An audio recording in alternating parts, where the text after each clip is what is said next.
মায়ের মতো আপন এই পৃথিবীতে এই ভুবনে আপন কেহ নাই, সেই মাই আজ অসহায়। এই মার দেখার মতো পৃথিবীতে কেউ নাই, একবেলা ভাত দেওয়ার মতো লোক নাই, একটা সাবান দেওয়ার লোক নাই, একটা তেল দেওয়ার লোক নাই।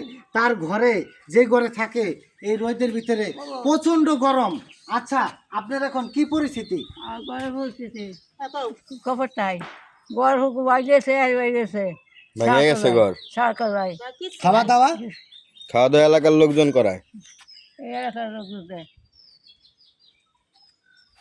ছোটবেলা থেকে শুনেছি জনম দুঃখিনী মা, সেই মার পাশে কে দাঁড়াবেন আপনারা এই ভিডিওর নিচে কমেন্ট করে যান। শুধু যারা মাকে ভালোবাসেন আজকের এই ভিডিওটা শুধু তাদের জন্য।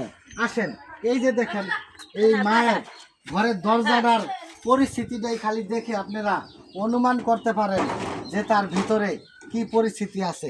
আর এই ঘরে এটা এই যে দেখেন দেখেন এটা টিনটা দেখেন, এটা সম্পূর্ণ একটি আলগা, এখানে কোনো খুঁটি নেই, কোনো কিছু নেই, ছুটে গেছে ছুটে গেছে।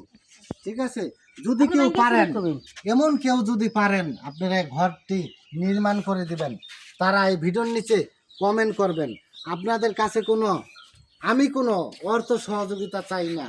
এই যে এই মাটিকে আপনারা দেখতে পাচ্ছেন আমার দ্বারা, এই ভিডিওর মাধ্যমে আপনাদের দ্বারা যদি একটি ঘর হয়ে যায়, তার যদি একটি চুনু হয়, একটি তেল হয়, একটি সাবান হয়, এটাই তো আপনার যথেষ্ট, তাই না মা?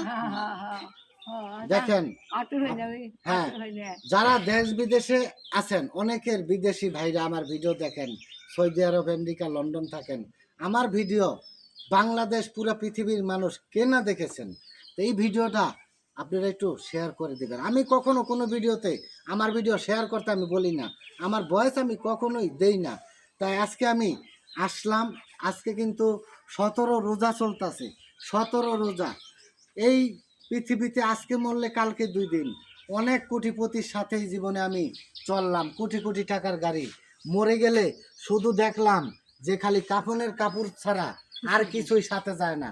তাই একটি কথাই বলবো, আপনারা যদি পারেন, অনেকের অনেক অর্থ ব্যাংকে রাখার মতো, ঘরে রাখার মতো কোনো জায়গা নাই, কি করবেন ভাই? আজকে মরে গেলে কালকে 2 দিন, পারলেই মাটির পাশে এসে দাঁড়ান। সবাই ভালো থাকুন, আসসালামু আলাইকুম।